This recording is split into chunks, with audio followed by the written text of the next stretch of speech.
meus olhos para os montes olharei, do Senhor virá o meu socorro, me esconderei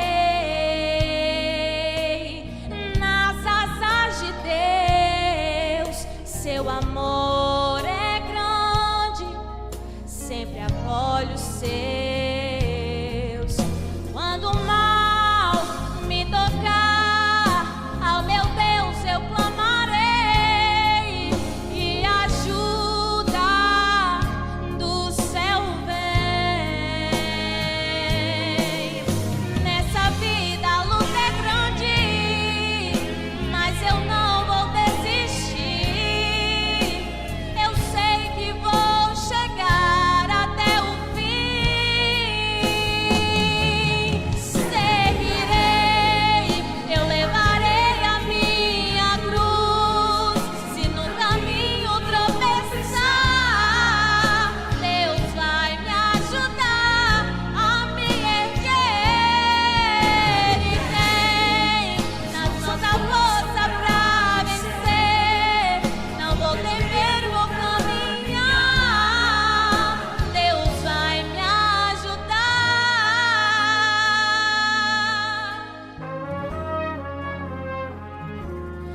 Todos teus inimigos envergonhados serão quando lá na glória Deus te exaltar. Não dê ouvidos, não, ao vil tentador. Ele faz de tudo pra você parar. Levante agora a sua voz, clame forte ao Senhor. Ele pode te livrar. Ele tem a solução, o domínio e poder. Falta pouco pra você vencer. Seguirei, eu levarei a minha cruz. Se no caminho tropeçar, Deus vai me ajudar a me erguer. Ele tem nas mãos a força pra vencer. Não vou temer, vou caminhar. Deus vai me ajudar.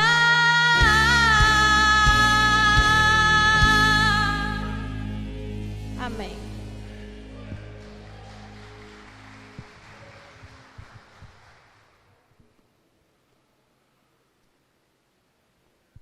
A graça e paz, amados. Amém, irmãos? A graça e a paz do Senhor Jesus. Amém.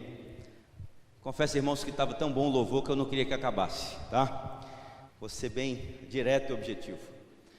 Aqui eu estava lembrando de um detalhe.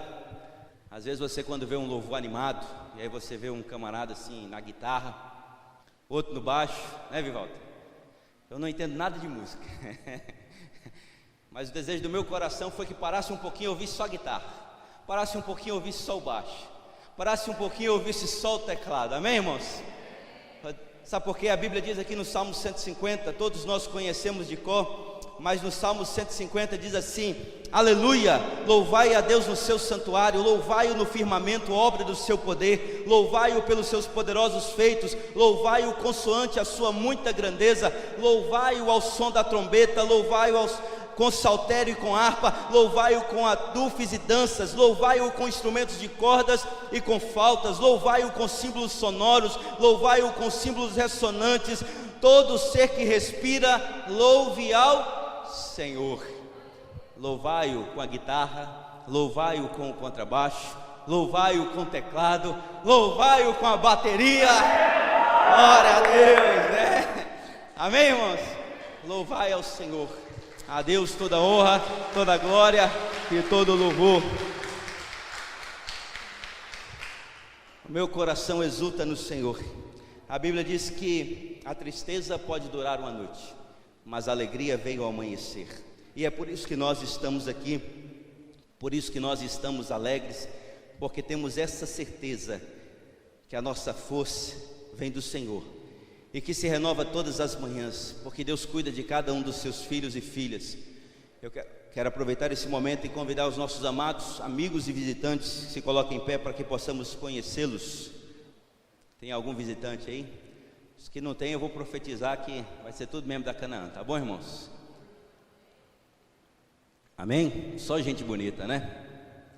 Os que não levantaram aqui que eu conheço, já sei que logo logo serão membros, né? Essa jovem bonita aqui, esse casal bonito, vamos abençoá-los, vamos lá, estenda as suas mãos. Que a bênção do Senhor seja sobre vós, nós vos abençoamos em nome do Senhor Jesus. Deus abençoe a sua vida, volte sempre, sejam muito bem-vindos. Quero convidar os amados a abrirem as suas Bíblias no Evangelho de Mateus, no capítulo 7, versículos 13 e 14, um texto que todos nós conhecemos bem. Eu quero convidar você para se colocar em pé à medida que você encontrar na palavra do Senhor. Se você não tem Bíblia, ou está do lado de alguém que não tem a Bíblia, compartilhe com quem a tem. 2 versículos apenas, está no telão. Diz assim a palavra do nosso Deus: entrai pela porta estreita, largue a porta e espaçoso o caminho que conduz para a perdição, e são muitos os que entram por ela, porque estreita é a porta e apertado o caminho que conduz para a vida, e são poucos os que acertam com ela. Vamos orar mais uma vez? Pai Santo, Pai querido, muito obrigado, ó Pai, por esse privilégio que temos de poder ler a Tua palavra, de poder ouvir os louvores, de podermos adorar ao Senhor com a nossa vida no altar, adorar ao Senhor com os nossos dízimos e ofertas, com as nossas posses, adorar ao Senhor com tudo aquilo que temos e que somos. Te pedimos, ó Pai, que o Senhor venha ministrar poderosamente aos nossos corações, derramando da Tua Shekinah, da Tua presença sobre cada um que está aqui nessa noite. Todo ser que respira aqui nessa noite possa ser contemplado com o Teu poder, com o Teu Santo Espírito, possa ser contemplado, ó Pai querido, com tudo aquilo que o Senhor já tem preparado para cada um de nós. No doce e eterno nome de Jesus, nós oramos agradecidos. Amém e amém. Podeis assentar, amados. Todos nós já ouvimos a história, todos nós já conhecemos essa parte da Bíblia onde fala das portas. Eu quero pensar com os amados 3 fases da nossa vida. É claro que quando nós pensamos em fase de vida, nós pensamos na fase antes de Jesus, na fase depois de Jesus, e já imaginamos uma terceira fase, a fase onde nos encontraremos com Jesus novamente, onde estaremos com Ele na sua glória, onde estaremos com Ele na sua majestade, gozando da doce e eterna presença do nosso Deus. E por certo, quando nós pensamos em portas, tanto no mundo espiritual como no mundo material, nós sabemos que portas são veículos de entradas ou de saídas. Quando nós costumamos dizer no nosso mundo material que abrir uma porta, nós estamos falando que se abre portas de oportunidade. Aqueles que dizem, não, eu quero que o Senhor abra portas de emprego, abra portas então na minha vida, no meu relacionamento, abra portas então em todas as áreas da minha vida, no meu estudo, na minha faculdade. Nós muitas vezes pedimos ao Senhor que venha abrir portas diante de nós.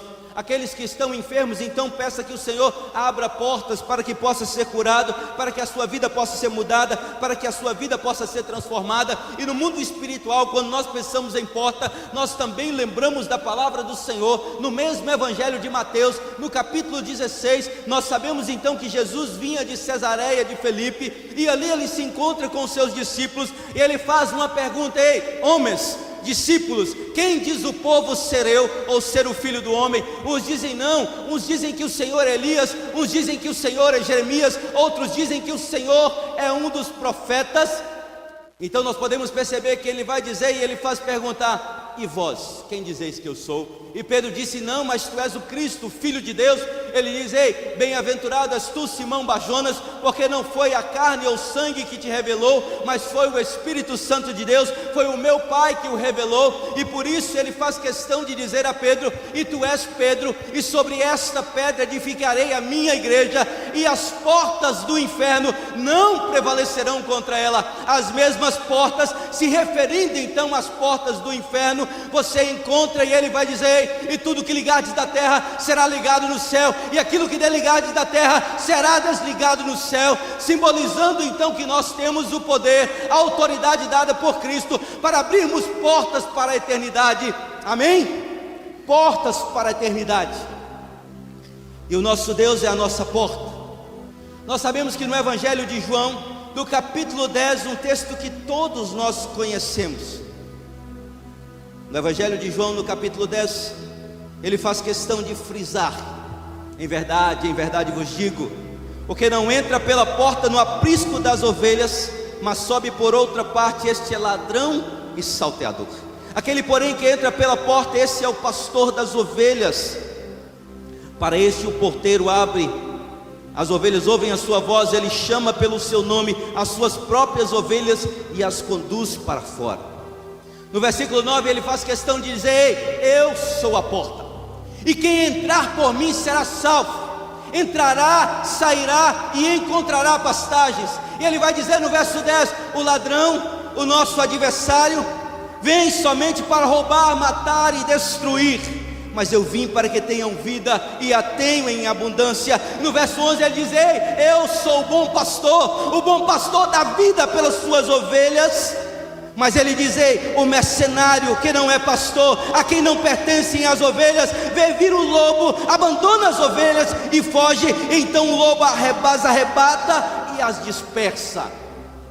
Ele é a porta, ele é a nossa porta, ele é a porta da salvação, ele é a porta da oportunidade. Ele diz lá em Apocalipse capítulo 3, 20, ele diz: ei, eis que estou à porta e bato, e se alguém abrir a porta, ele vai entrar na sua casa, cear com você, e você ceará com ele. Ele está à porta, ele está batendo a porta do nosso coração. Ele é essa porta. Antes de conhecermos a Cristo, nós precisamos entender que nós ainda não passamos pela porta. Quando nós não conhecemos a Cristo, quando nós não temos intimidade com Ele, quando nós não sabemos quem de fato Ele é, nós estamos apenas à porta, nós estamos apenas batendo a porta, nós estamos do lado ainda de fora, porque nós ainda não passamos pela porta. Nós sabemos que em Apocalipse ele vai falar da porta da oportunidade.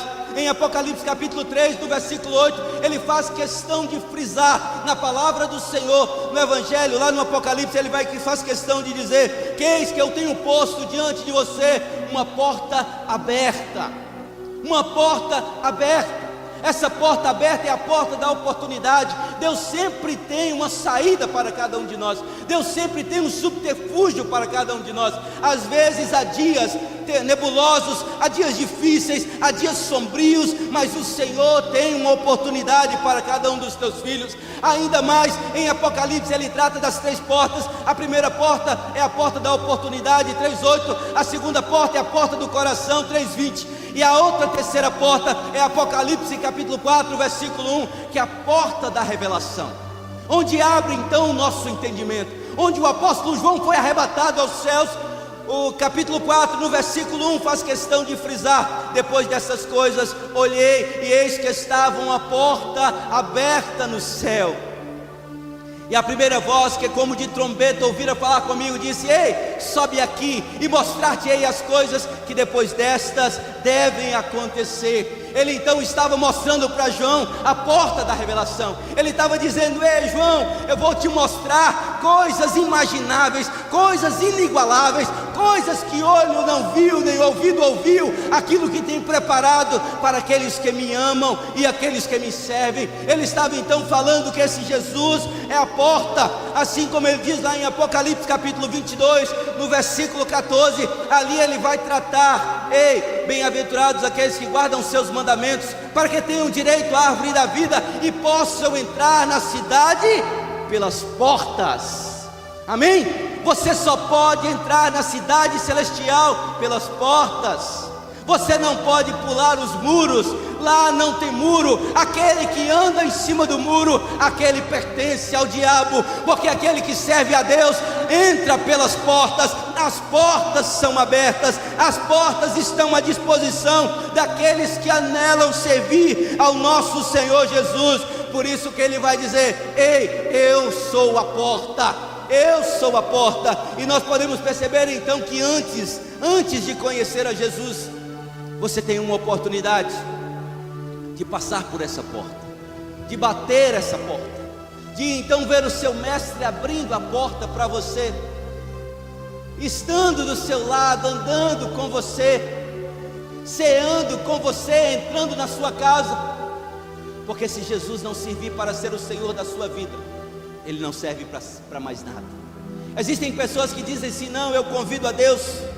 Às vezes quando está precisando de dinheiro, clamam a Deus, pedem a Deus para mudar a sua história, mas não convidam a Deus para entrar na sua casa, não convidam a Deus para fazer parte do seu casamento, não convidam a Deus para fazer parte do seu namoro, do seu relacionamento, não convidam a Deus para trabalhar com Ele na sua empresa, não convidam a Deus para estar com Ele. E aí essas pessoas estão mantendo as portas fechadas, evitando que o Senhor entre e passe pela porta. Mas nós precisamos entender que Ele vai dizer: ei, existe uma porta, e a porta é estreita, a porta não é larga, a porta não é espaçosa, mas existe uma porta, e você precisa entender que aquele que não passar pela porta é ladrão e salteador. Assim diz a palavra de Deus. Porque aqueles que servem a Deus andam pela porta. O pastor então abre a porta, as ovelhas entram no aprisco pela porta. Mas aqueles que tentam burlar a porta, aqueles que tentam desviar, aqueles que tentam então arrumar caminhos, atalhos para servir ao Senhor, com certeza não entrarão nas portas celestiais. Poderão até bater nas portas, mas elas não abrirão. Mas além de tudo, quando você fala: não, eu decidi, eu aceitei ao Senhor como meu Salvador, uma segunda coisa que o texto nos chama e nos convida a uma breve reflexão. Ele vai dizer: ei, além de tudo, são muitos os que entram por ela, pela porta estreita, pela porta espaçosa, larga. A porta estreita são poucos que entram por ela, porque estreita a porta e apertado o caminho que conduz para a vida. A segunda coisa que nós precisamos entender é que aqueles que então passam pela porta, eles têm um caminho, eles têm um objetivo. Na nossa vida material também é assim, irmãos. Aqueles que não sabem onde vai, com certeza qualquer caminho serve. Eu falei isso aqui de manhã. Nós temos que ter um objetivo de vida, um plano de vida. Nós temos que ter algo muito definido. Com Cristo também não é diferente. Cristo é o sumo sacerdote, Ele então é o sumo arquiteto do universo. Ele planejou todas as coisas, Ele sabe de todas as coisas, Ele já tinha tudo determinado. E nós podemos perceber que até mesmo o apóstolo Paulo diz: ei, por Ele e através dEle todas as coisas foram criadas. Então nós sabemos então que quando se refere a caminho, aqui está falando de caminho, mas não é o caminho, é porque naquela época, no original, então eles tinham caminho como sendo o caminho da salvação. Nós podemos perceber em Atos dos Apóstolos, no capítulo 9, no versículo 2, ali se referindo ao apóstolo Paulo, estava dizendo que eles davam cartas para Paulo, para que ele pudesse matar todos aqueles a qual então seguissem o caminho. O caminho se referia então àqueles que eram salvos por Jesus, aqueles que aceitavam o Senhor Jesus. Da mesma forma, em Atos dos Apóstolos, no capítulo 16, nós podemos perceber que ali também ele vai se referir àqueles do caminho. O caminho se refere àqueles para a salvação. Em Atos dos Apóstolos, capítulo 16, observe só, no verso 17, ele diz assim: seguindo a Paulo e a nós, clamava dizendo: estes homens são servos do Deus Altíssimo e vos anunciam o caminho da salvação. Aqueles que entram pela porta agora tomam uma decisão. Eles precisam seguir a um caminho, eles precisam ter uma direção. O caminho então é o caminho que conduz à eternidade. O caminho é o caminho que conduz à glória do Pai, do Filho e do Espírito Santo. O caminho agora é um caminho que precisa ser trilhado. Nós sabemos então que esse caminho lá no Salmo 119, nós conhecemos bem esse texto. E quando nós falamos acerca de caminho, nós precisamos entender que no Salmo 119, ele faz questão de frisar alguns detalhes acerca do caminho. A primeira coisa que ele diz lá no Salmo 119, no versículo 1, ele vai dizer: bem-aventurados os irrepreensíveis no seu caminho. que andam segundo a lei. Aqueles que andam no caminho do Senhor, aqueles que andam segundo a lei, aqueles que entendem que precisam observar os mandamentos do Senhor, porque aqueles que já estão salvos, aqueles que já passaram pela porta, agora precisam perseverar no caminho do Senhor. E que caminho é esse? O verso 9 diz: ei, de que maneira poderá o jovem guardar puro o seu caminho? É uma pergunta. De que maneira o jovem poderá guardar puro o seu caminho? Qual é a maneira que você, jovem, você adulto, você ancião, pode guardar puro o seu caminho? O salmista aqui, ele só começa a afirmar que só existe uma forma de guardar puro o seu caminho. Ele faz questão de dizer: observando segundo a tua palavra. De todo o teu coração te busquei, não me deixes fugir aos teus mandamentos. Guardo no coração a tua palavra, para que eu não venha pecar contra ti. Nós precisamos entender que aqui ele faz questão de frisar acerca desse caminho. Ele faz questão de dizer no verso 29 do mesmo Salmo 119: afasta de mim o caminho da falsidade, favorece-me com a tua lei. Ele está falando então de caminho. Nós sabemos que no caminho que nós escolhemos trilhar da nossa vida, existe o caminho do bem e existe o caminho do mal. Existe o caminho que nos leva ao suicídio, existe o caminho que nos leva a uma eternidade longe de Deus, mas existe o caminho que nos leva para a vida eterna. Existe um caminho. Quantas pessoas nós conhecemos que estão longe dos caminhos do Senhor? Caminho aqui não se refere só a um lugar, mas caminho se refere à decisão que eu tomo em seguir a esse Deus, em seguir aos mandamentos do Senhor. Ele faz questão de frisar a importância de andar nos caminhos do Senhor. Ele faz questão de dizer no verso 37: desvia os meus olhos para que não vejam a vaidade, e vivifica-me no teu caminho. Ele está falando então, o salmista anseia por um caminho de luz, anseia por um caminho de transformação, anseia por um caminho onde ele pode contemplar a eternidade com o Pai. No verso 59 ele vai dizer: considera os meus caminhos e volta os meus passos para os teus testemunhos.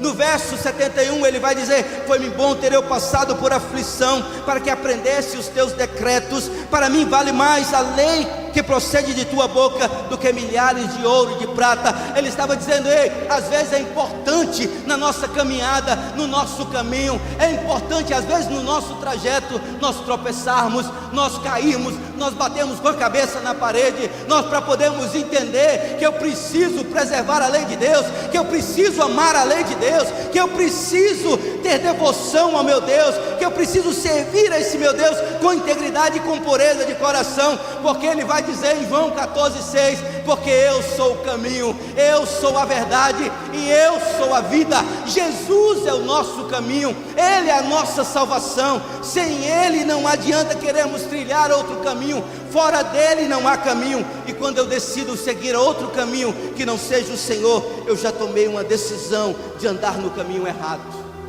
Nós precisamos entender que Ele é o caminho, que Ele é a verdade, que Ele é a vida.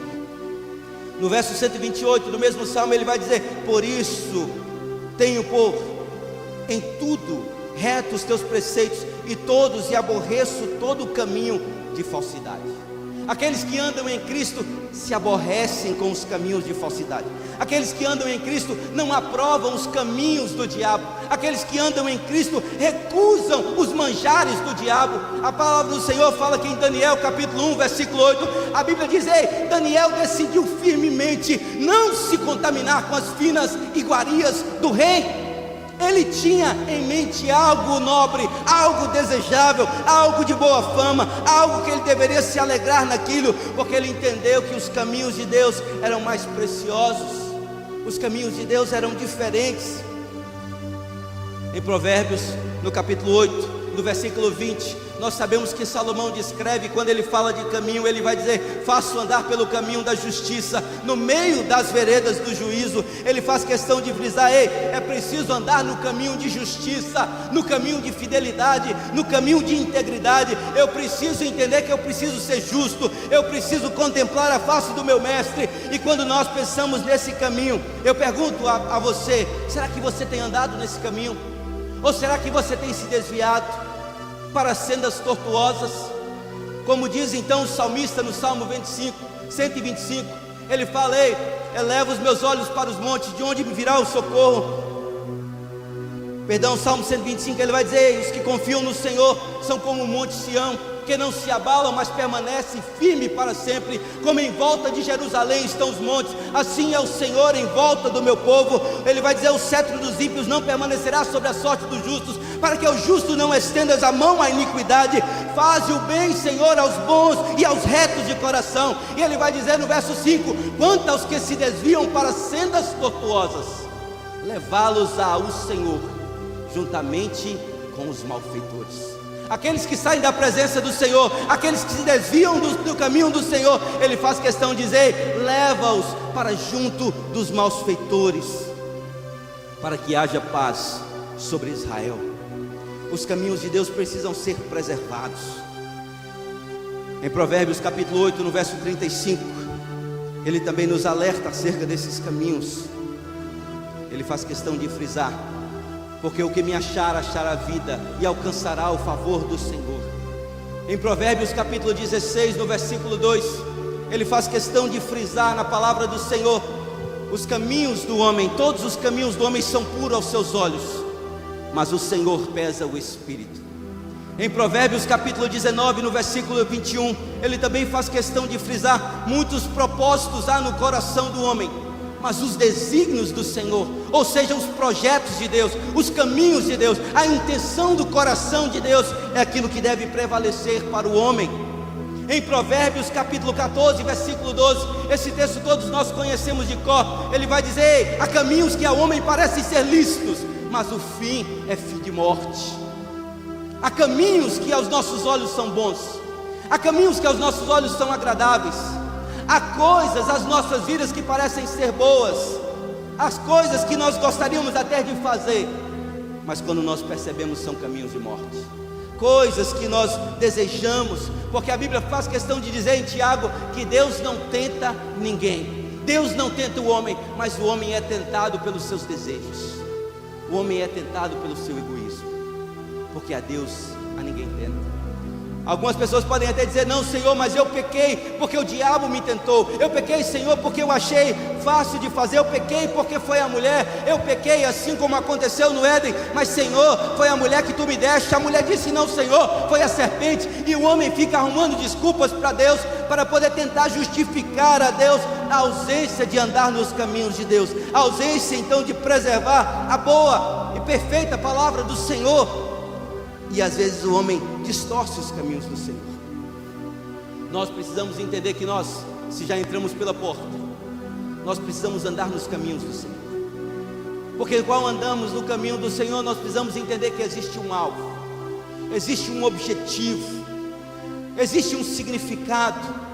Nós precisamos entender que andar nos caminhos do Senhor nos dá uma garantia de vida eterna, nos dá uma certeza daquilo que o homem normal, natural não consegue ter, assim como diz o apóstolo Paulo em 1 Coríntios capítulo 2, versículo 11, onde ele vai dizer que ao homem natural não é dado a entender as coisas espirituais, somente ao homem espiritual é dado a entender das coisas espirituais, e nós precisamos anelar pelas coisas espirituais. O apóstolo Paulo, entendendo isso, em Gálatas 2:20, ele vai dizer: logo já não sou eu quem vivo, mas Cristo vive em mim, e esse viver que agora vivo na carne, vivo pela fé no Filho de Deus, que me amou e a si mesmo se entregou por mim. O apóstolo Paulo, em Atos dos Apóstolos, capítulo 20, versículo 24, ele traz da mesma forma, ele faz questão de dizer: ei, mas em nada eu considero a minha vida como preciosa, contanto que eu faça a vontade do Senhor, contanto que eu cumpra o ministério para qual eu fui chamado, para qual eu fui separado, o ministério que eu recebi de Deus. Eu preciso entender que nada adianta se eu não cumprir a vocação com a qual eu fosse chamado. É tanto que em 1 Coríntios capítulo 9, verso 27, ele vai dizer: ei, muitas vezes eu esmurro o meu corpo, para que eu, depois de ter pregado a muitos, não venha eu mesmo a me desviar da lei do Senhor, não venha eu mesmo a pecar contra a lei do Senhor, não venha eu mesmo a ser reprovado pelo meu Deus, porque ele tinha um alvo, ele tinha um prêmio, ele tinha algo, que está lá em Filipenses capítulo 3, versículo 14, ele fazia questão de dizer: eu prossigo para onde para o alvo da soberana vocação, a qual Deus em Cristo já havia me chamado, separado para esse alvo. Ele então entendia que ele tinha algo consigo que ninguém poderia tomar, que ninguém poderia se separar. Ele já tinha proposto, estabelecido em seu coração, e ele já sabia onde ele queria chegar, coisa que o homem natural não consegue entender, coisa que o homem natural não consegue saber. Mas o apóstolo Paulo conhecia bem, e ao escrever a primeira carta aos Coríntios, no capítulo 15, a partir do versículo 50, nós observamos então que no texto sagrado ele faz questão de dizer acerca dos nossos corpos, acerca daquilo que o Senhor já tinha preparado para aqueles que seguem e que fazem a sua vontade, assim como ele faz questão de dizer no versículo 50, isto afirmo, irmãos, que a carne e o sangue não podem herdar o reino de Deus, nem a corrupção herdar o incorruptível, a incorrupção. Eis que vos digo um mistério, nem todos dormiremos, mas transformados seremos todos, num momento, num abrir e fechar de olhos, ao ressoar da última trombeta. A trombeta soará, os mortos ressuscitarão incorruptíveis, e nós seremos transformados, porque é necessário que este corpo corruptível se revista da incorruptibilidade, e que o corpo mortal se revista da imortalidade. E quando este corpo corruptível se revestir da incorruptibilidade, e o que é mortal se revestir da imortalidade, então se cumprirá a palavra que está escrita: tragada foi a morte pela vitória. Onde está a morte, a tua vitória? Onde está a morte, o teu aguilhão? Ou seja, Jesus derrotou a morte, Jesus venceu a morte, o túmulo está vazio. O berço do cristianismo é a ressurreição do nosso Senhor. Ele está vivo pelos séculos dos séculos, como nos afirma a palavra de Deus e como nos afirmam os profetas e todos aqueles que testemunharam após ele. E ele vai dizer: o aguilhão da morte é o pecado, e a força do pecado é a lei. Graças a Deus que nos dá a vitória por intermédio de nosso Senhor Jesus Cristo. Portanto, meus amados irmãos, sede firmes, inabaláveis e sempre abundantes na obra do Senhor, sabendo que no Senhor o vosso trabalho não é vão no Senhor. Amém? O meu e o teu trabalho não é vão no Senhor, não é vão. Por isso que ele faz questão de dizer no Salmo 37, no versículo 5, entrega o teu caminho ao Senhor, confia nele e o mais ele fará. Entregar e confiar. Eu preciso entregar o meu caminho aqui é a minha vida, é a minha direção. Eu preciso entregar tudo que eu tenho, tudo que eu sou nas mãos do Senhor, porque ele vai nos dar a vitória. Porque a Bíblia diz no mesmo Salmo 37, no versículo 23, ele faz questão de dizer que o Senhor tem prazer no homem bom, o Senhor tem prazer no homem justo. É tanto que ele faz questão de dizer: se cair não ficará prostrado, porque o Senhor o sustém pela sua mão. Nós precisamos entender que esse nosso Deus é o Deus que nos sustenta, é o Deus que nos ampara, é o Deus que nos fortalece. Por isso, amados irmãos, no Evangelho de Mateus, no texto que lemos, ele nos faz um convite direto e objetivo, se referindo então ao Senhor, autor e consumador da nossa fé. E ele faz questão de frisar a mim e a você: ele nos chamou, ele nos separou, e ele requer algo de nós. A primeira coisa que ele pede é entrar pela porta estreita, a porta da salvação. A porta da salvação é o nosso Senhor Jesus, você não pode ter dúvida disso. No texto que falamos, ele mesmo faz questão de dizer: ei, eu sou a porta, em João 10:9. Eu sou a porta, e quem entrar por mim será salvo. Entrará, sairá e encontrará pastagens. Deus está dizendo: ei, comigo você vai ter abundância.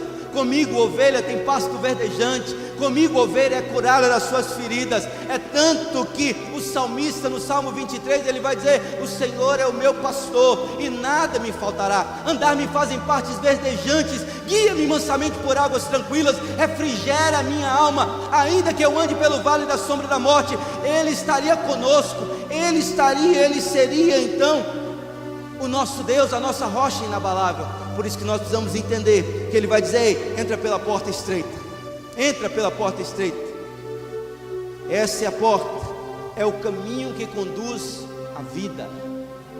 Ele é o caminho, Ele é a verdade, é o caminho, a verdade e a vida. Todos nós sabemos, mas ele faz questão de dizer o texto: ei, e são poucos os que acertam com ela. São poucos, mas é porque Deus quer que apenas uma parcela da humanidade seja salva? Não. A palavra do Senhor em Tito capítulo 2 versículo 11, o apóstolo vai dizer que Deus gostaria que todos fossem salvos. Todos. Deus não faz acepção de pessoas. Assim como o apóstolo Paulo em Romanos 1,16, ele vai dizer: ei, porque o evangelho é o poder de Deus para a salvação de todo aquele que nele crê, primeiro do judeu e também do grego. Mas ele diz: a salvação é universal, é para todo, mas todo, uma observação, aquele que nele crê. É preciso crer para ser salvo, é preciso crer para entrar na porta. Por isso que ele faz questão de dizer: eu sou a porta, mas a porta é estreita, mas é através dessa porta que nós vamos encontrar o caminho que nos conduz à vida, e é esse caminho que nos trará a vida eterna em Cristo Jesus, que é o alvo da soberana vocação, a qual o apóstolo Paulo faz questão de dizer. E por isso ele faz questão de dizer: eu não tenho problema se eu viver ou se eu morrer, mas o importante é que eu viva com Cristo e eu morra com Cristo para todo sempre. E o que eu preciso fazer? No versículo 7 ele diz: vai, pedir e dar-se-vos-á, buscar e acharei, bater e abrir-se-vos-á. Pois todo o que pede recebe, o que busca encontra, e a quem bate abrir-se-lhe-á. O Senhor está aqui nessa noite, e nesse momento você tem a oportunidade de bater a porta. Se porventura você ainda não tomou uma decisão com o Senhor, de passar por essa porta, de entender que só através dessa porta você tem o caminho da salvação, ou se porventura você está afastado do Evangelho, você está distante do Evangelho, talvez você esteja se perguntando: Senhor, mas o que aconteceu comigo? Que eu tenho me esfriado, que eu tenho me esquecido de tudo aquilo que o Senhor prometeu na tua palavra. E talvez nesse momento você esteja distante do Senhor. Eu quero te fazer um convite simples nessa noite. A Bíblia diz que Ele é a porta. Ele é a porta da oportunidade. E Ele tem uma promessa para mim e para você. É tanto que em Apocalipse capítulo 2, versículo 10, Ele faz questão de dizer, no finalzinho do verso, Apocalipse 2, verso 10, 2, ele faz questão de dizer: ser fiel até a morte, e dar-te-ei a coroa da vida. O Senhor tem uma coroa preparada para mim e para você. No capítulo 3, a partir do versículo 8, no verso 8 ele fala da porta da oportunidade, mas um pouco à frente ele vai falar e vai ser específico. Ele vai dizer que nos dará um novo nome, que nós seremos coluna no santuário do nosso Deus. Nós observamos então que no mesmo evangelho, lá no mesmo Apocalipse, no capítulo 21, no versículo 7, ele nos chama a atenção e faz questão de dizer: quem vencer herdará todas as coisas, e eu serei o seu Deus, e ele será o meu filho. Nós sabemos então que era isso que o apóstolo Paulo tinha em mente. É isso que ele sabia, ele conhecia, e ele anelava então poder se encontrar com o seu Senhor. Ele sabia que o Senhor era um Deus de promessas, era um Deus que não mente, é um Deus que não falha, porque a Bíblia diz em Números capítulo 23, versículo 19, que Ele não é filho do homem para que minta, nem para que se arrependa. Porventura, tendo Ele prometido, não cumprirá? Nós sabemos então que esse é o nosso Deus, e o apóstolo Paulo sabia disso.